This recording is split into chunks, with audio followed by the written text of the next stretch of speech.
tevhid meselesini gowy öwrenmeli. Musulman şudatları bilmän goýmakly gatyr howp we hatar.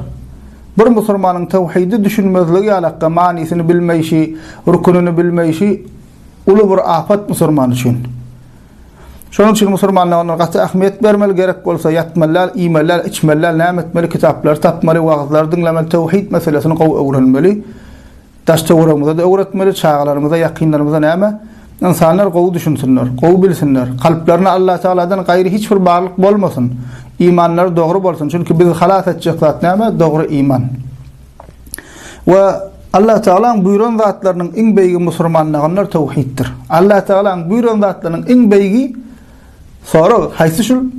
Iň buyuran zatlarynyň beýigi haýsy? Şoň jogaby musulmanlygyny tevhid. Tevhid iň uly buyruk. Ve tevhidin tersi musulmanlygynyň tevhidin